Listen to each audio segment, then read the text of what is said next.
Hi, welcome back to another episode of Behind the Seams with WeGotEm Tees. Today, I have Alicia with me. You guys have seen her before. She's been on here before. Yes. But today we are talking about bling.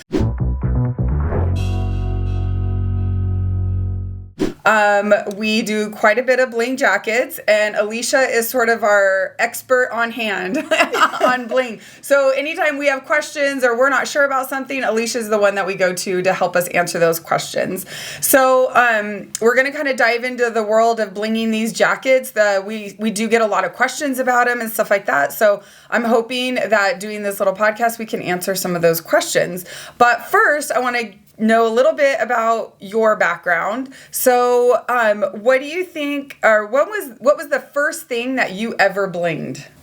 The first thing I ever blinged was my daughter's little jersey when she was about 6 years old for a dance competition. So it was a lot of fun doing the whole last name. And was that like required, or it was something you just decided to do on your own? It was kind of like the girls had bling on their jerseys, and then it was just something that I just kind of like moved forward with and, added yeah. So it wasn't like fully like you had to have it, but all the girls had it. So you wanted her to have it. Yeah, wanted her to have it, and then over time it just became more and more. So. Right, and then obviously your daughter through dance and cheer and everything else, there was more and more opportunities as just a parent that you kind of did a lot more of those projects, I assume. Yes, so different costumes and even things on the sides like bows or hats or bracelets, ribbon, so all kinds of different stuff. All kinds of different things. That's so cool. What do you think what's something that people would be surprised to learn about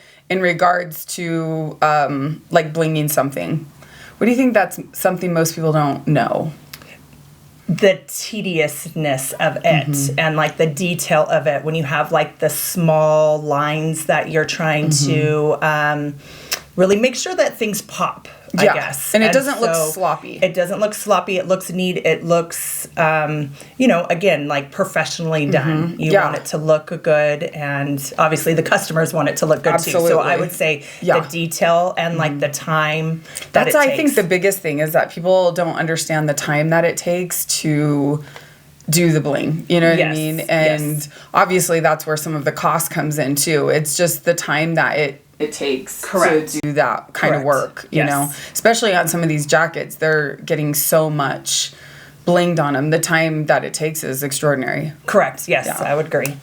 What do you think that is the difference between something that looks more like high-end blinged versus cheap? Like you, as you're looking at it, what are you kind of looking for? More of the shine. The shine of the stones. The shimmer of the stone. I would say what would make it pop more. So the quality of the stone is paramount. Yes. Really? Yes, I would agree with that. Interesting. Okay. And well, let's just go into that a little bit about the stones. The stones that we use versus the stones that maybe something that's a little bit cheaper might be. Like if you go to Michael's or you go to Hobby Lobby or something that's like in the package, those are just like craft stones. So they really don't have the shine or shimmer on it. So you're looking more at a higher end, a Preciosa or a Swarovski or something like that you're using on the jackets. Right. And I know for us, we use mostly the Preciosa stones. We do offer the Swarovski at a little bit higher of a price. From a business side, I kind of made that decision because, we wanted to offer something that looked high end, that had that shimmer. We didn't want it to look cheap. I mean, anybody can do that. Right. So we wanted to offer that, but we also didn't want to like price out everybody by only using Swarovski. And you know what I mean? So we wanted to sort of, from a business standpoint, I wanted to offer both, something that was high end, but maybe a little bit more affordable, but then also letting customers choose that Swarovski stone if they wanted that. Yes. But we just don't offer, like you said, the craft stone that you buy on Amazon or whatever. Right. Like, that's not what we're doing. Right. No. So I think that that's a big differential that people don't always know, because they'll go on Amazon, they'll see how much they cost or whatever, and then they're not understanding that those definitely are not the stones we're using. Right. You know, how can you tell the difference really between like a good stone and a cheaper stone? I mean, really, if you put them next to each other, you can tell. You know, you could tell. Obviously, you know, if you have a jacket that's kind of like the cheaper stones, you could tell there's not the sparkle to it. Versus the stones that we use, you know, they pop in the light, and you can kind of angle. And when you're kind of moving them, you can see the light reflect off of the stones a little bit. And I do think that, you know, especially our dance girls and our cheer girls, I think they know the difference. Yes. I think they're in the world of that. Right. I think they absolutely know the difference, and I think that they do know what they're looking for. Yes. You know I would agree. mean? Yeah. Why do some bling jackets or bling pieces look elegant and pretty, and some end up looking a little tacky or overdone? Like, how do you what would you tell a customer, like, when they're doing that? Is there such a thing? Do you think there's such a thing as overdoing it? Yes, I think there's such a thing as overdoing it. Sometimes when you look at a piece that might have a lot going on, sometimes less is better. Than just having it all bling, you know? So I think there's pieces, depends on the jacket, it really. Depends on the jacket and what it is, but I think that sometimes depending on how much detail with like embroidery or things like that. The patch itself, like what the patch itself looks like. Every patch there's some patches that look amazing, like fully blinged out, and then there's other patches where, you know, you're going to lose the detail or whatever, so maybe those patches a little more subtle. Yes. Yeah, I think so too. Yeah. And I know, like, even the jacket as a whole, sometimes it's really cool to have a few like statement pieces that are like fully blinged out, but it doesn't mean you have to have every patch fully blinged out. Like, there is a way, you know, not everybody can afford to do every single patch fully blinged out, but there's a way. I feel I've seen some of them that we've done that, like, they had a few statement pieces. You know, and it still looks beautiful. It does. Even a girl came in yesterday and she wanted the bottom felt on the ear blinged, and she wanted the soccer ball on the bottom felt blinged, and then everything else, it was just simple. But she had already had her jacket, and she's like, oh, I want to add just a little touch to it. So those always turn out really great. They do, because it adds just that like, tiny bit of pop. So sometimes I think that that's an important definition for our customers, where like if it's not in the budget to do all of it, don't be afraid to just do a little bit, a little sparkle, you know, because it still looks beautiful like that. It does. You know. Okay, so walk us through the process of, you know, when you start blinging a jacket, you know, what's the process on that? Like, where do you start? How do you start? You know, how are you deciding what color, what size? Just kind of talk us through that process a little bit. Okay, so I'll start out with our Let It Bling package. And with the Let It Bling package, it's the letter, the bottom felt of the letter, the bottom felt of the year, the first name, and then the last name, depending on if they're doing like an applique or if they're doing an outline. So what I'll do is I match those bottom felts, or I will match the last name, depending on what color it is. And then as far as the sizes go, it's the size of the felt. I'll kind of place all the bling out that I'm using and my trays, and what covers best. What covers it best, and what looks good too, because sometimes the letters, the bottom felt is just a little too big for one stone versus another. And then you got to put like 2 layers of stones. It kind of just depends. And every patch is different. Especially like with our Let It Bling package, because we are doing that bottom felt of the school letter patch. all the school letter patches are different. Yes. So it's not like a one size fits all, like what you did for this school's letter patch is necessarily going to work for another school's letter patch. Right. Yeah. And they're all different colors. A lot of them are different sizes because they, Yeah, just different. so you sort of lay it all out before Yes. you start actually gluing Yes. the stones onto the patches or the jacket itself. And I will go with what's more detailed. So sometimes I will start with the last name because I'm kind of like my eyes are fresh and I'm fresh, ready to go. So I will do a little bit more of the detailed ones versus I know that bottom felt that I can just kind of go around it, say for a year patch. Yeah. And that's so a little easier it's to a little do. bit easier. Yeah. Right. Yeah. Because that's oftentimes similar. From most of the jackets are the same in regards to that particular item. Yeah, that makes sense. And then, what do you think? Like, I know for the first names, when we're blinging out the first names, what size stone do you pretty much use? Does that depend on the font as well? Some fonts, yes, because you will get a little bit of, so like for example, our Bird of Paradise will fit our 10s that we use all the time on. And then if you get something else that's a little bit off, sometimes it's a little bit thicker, so you have to do maybe a 12 stone. or so or it even just a varies. small, Or even smaller. Do you think 10's pretty much the smallest one that you use? Nines and 10s. Right around there.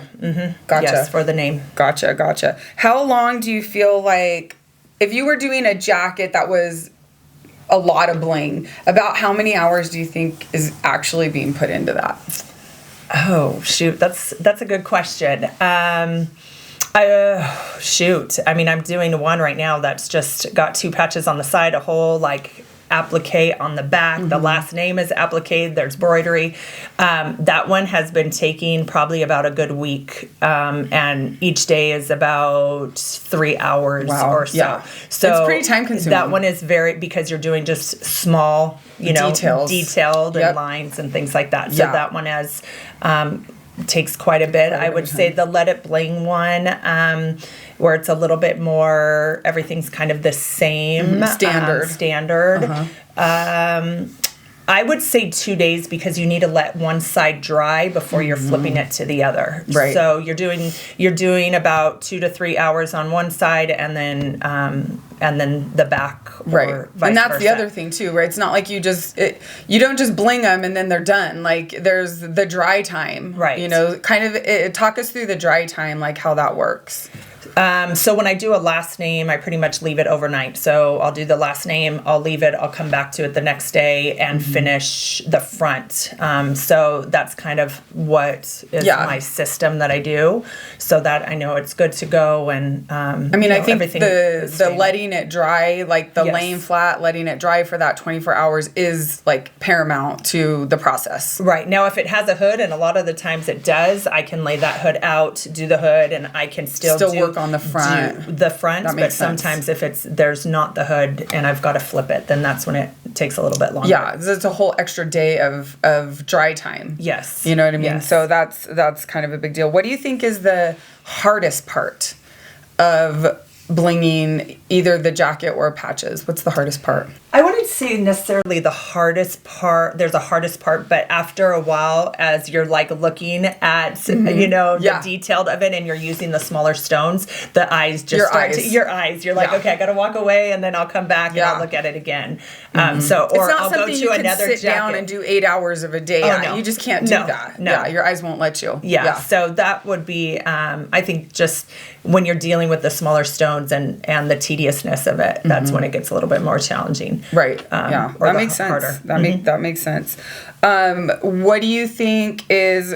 Let's go back to the glue a little bit. So I feel like the glue we use is important. Yes. The type of glue we use. So kind of explain to us the type of glue we use and why picking the right glue is important. With the glue, it just, because the jackets, obviously these girls are moving it or guys are moving it back and forth. And so just, brushing up on something, you want to make sure that it looks good, it stays.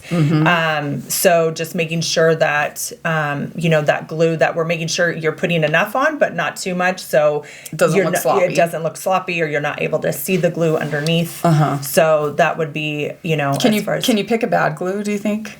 It's just the glues are different depending on, what you're putting it on. What you're putting it on. Are you putting it on a felt? Are you putting it on, we really don't do the leather, when we're doing the leather part of it. But just as in general, what you're putting the stone on, you have to get glue specific to the fabric you're using. Yes. Yeah. And sometimes I will notice the felt, it kind of dries, it soaks the glue up pretty quick on certain colors. And so you've got to put a little bit more. That makes sense. On which, I've always done, the lace and all the other, Well, the felt is really porous. Yes. So it wants to suck it up. So sometimes when it's a little bit warmer out, I've got to put a little bit more so that, it's not soaking straight through. Right. Yeah, that makes sense. I didn't even think about that. Like the temperature also makes a difference. Yeah, interesting.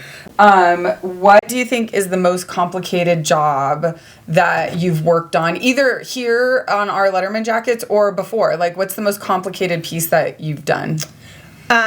Before, I would say when you're doing costumes, sometimes there's no rhyme or reason to where you're putting the stones. You want to make sure that when you're up on stage, it's popping.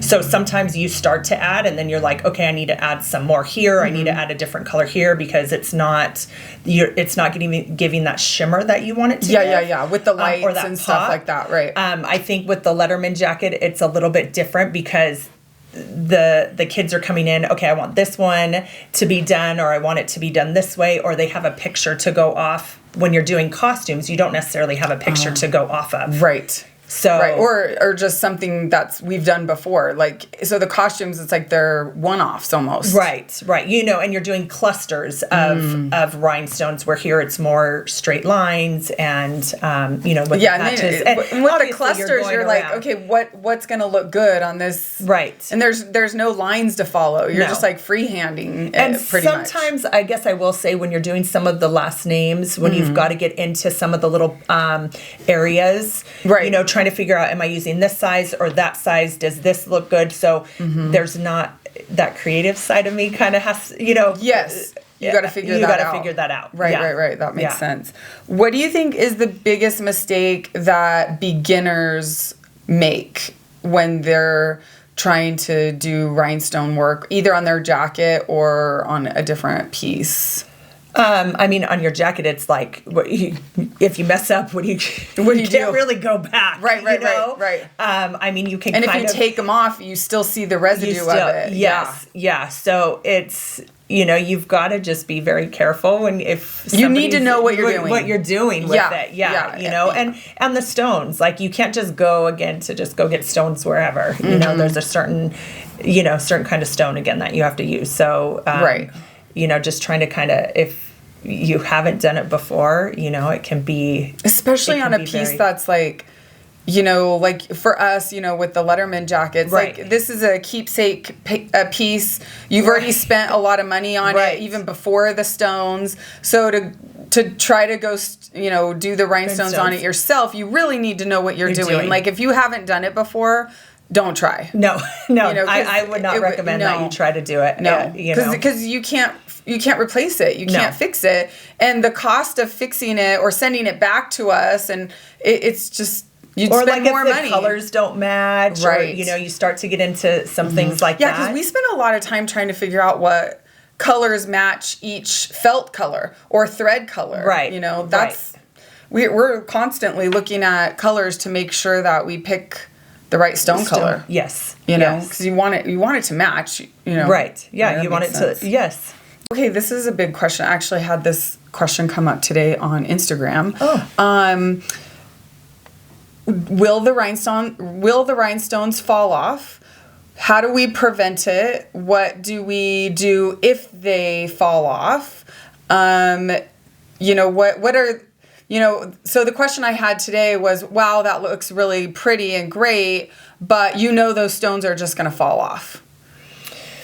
What would you respond to that? Well, since we have been doing this since January, we've, I think, been pretty successful with it. Mm-hmm. I mean... We had a little bit of a bobble there, to be fair. We had some... we were in the middle of training another employee on doing the rhinestones, and we had made an error on like dry time. And so when we did have, just to be totally transparent here, we did have some jackets that we hadn't let dry sufficiently before we had shipped them, and we were having some stone falling off issues. Since then, we've definitely fixed that, and we haven't had any issues since. Right. But I think that overall, we've been pretty successful. Right. I mean, it can happen. Yeah, sure. Again, when they bring it back in for maybe they're getting a patch or they're doing something like that, we always, we'll replace. It might be one or two, and that's over a 6 month, a year, it could be a couple years. Mm-hmm. But again, where's your jacket going? Are you throwing it on the floor? Right. Are you putting it in the back of the truck? Or when you put your backpack on, if you got stones on the back and you're just, carelessly throwing your backpack on or whatever, it's possible that those can come off. So we just, as they come in, we replace them. Mm-hmm. I know that when you're shipping some out, you're adding a couple little stones in to ship them out. Yep. And so that's pretty much, how we take care of it and make sure that, because it's not a fail safe. I mean, stones, they can come off. I would say the likelihood of them coming off, 99% of them are going to stay on. Yes. You're going to have some that will fall off. We've made a commitment to our Bling customers that we're going to fix those. Yes. To me, that was just important because I recognize that, people are spending a lot of money on this. The last thing they want is to worry about these stones falling off. For our jackets that we ship, we always send extra stones as well as a little bit of glue. So they can, fix those as needed. They're also welcome to ship it back to us if that's ever a problem. Mm-hmm. And then for our local customers, you come in, we fix it. That's just the bottom line. And then if, like you said, you're coming in and adding patches, we go through and make sure that nothing looks good because we want your jacket to look good. I mean, our name's on that jacket too. So it is important to us that the bling does look good. Yes. So I think that's a big deal. I know it's a concern for people, but I think we're doing everything in our power to make that customer service super important when it comes to the bling. What would you say to like parents and students? How do you properly care for these jackets once they have bling? Like, what would you tell, if it was your kid, once you've spent this money on the bling, how do you take care of it? Right. Pretty much either it's hanging it back up in the closet with the plastic over, or it's putting it on a chair like in your room or something like that. So it's not on the floor. It's not in the back of their trunk. It's, it's cared for. It's cared for. You're taking care of it. You're taking care of it. You're recognizing, the effort that your parents made to even purchase this jacket for you. Which is extraordinary. So I think just caring for it like it matters really makes a big difference. Yes. Is there anything people should avoid doing with the rhinestones? I mean, I think we say this for all of our jackets, but like, don't wash them. Yeah. Don't put it in the washing machine. Don't wash it. Don't put it in hand clean spot clean it. Mm-hmm. So I would say just make sure you're still doing all of those good things. And we do make sure we give people like a care sheet when they leave on how to care for the jacket. I even tell people to be hesitant to even take them to the dry cleaners. Yeah. We've had some jackets come back to us that even went to the dry cleaners, and the dry cleaners didn't know how to care for wool and leather, and their jackets were ruined. Right. The reality is these are jackets. They're over clothes. they really don't need to be washed. You just Right. spot clean them, and I think for the most part they can stay pretty clean. I would agree.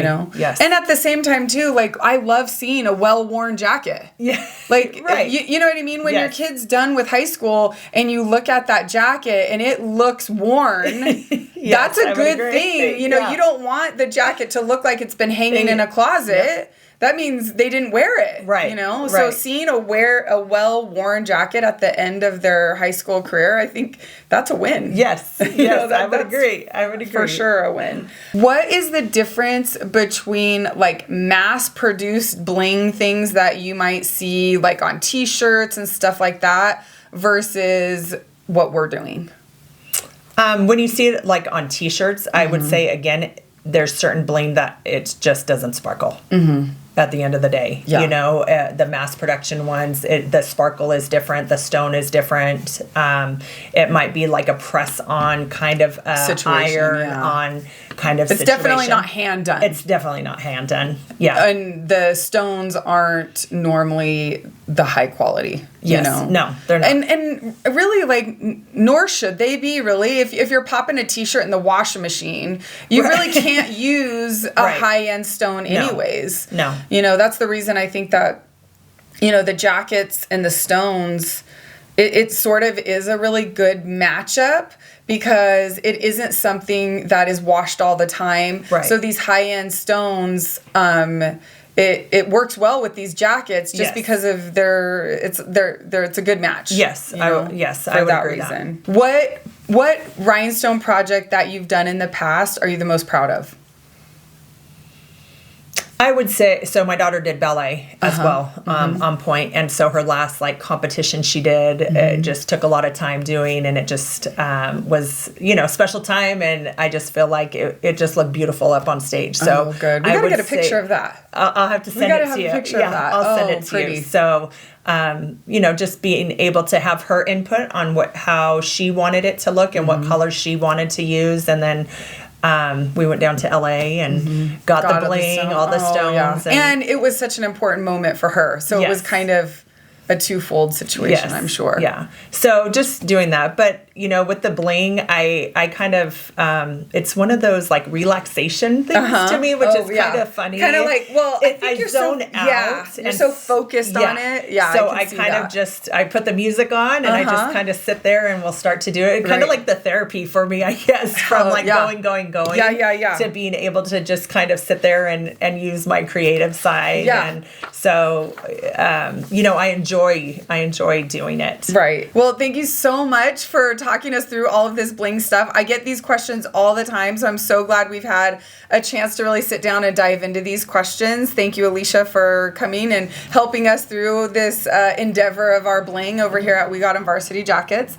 Anyways, make sure that you like, subscribe, follow. All the links are below. And we'll see you next time on Behind the Seams with WeGotEm Tees.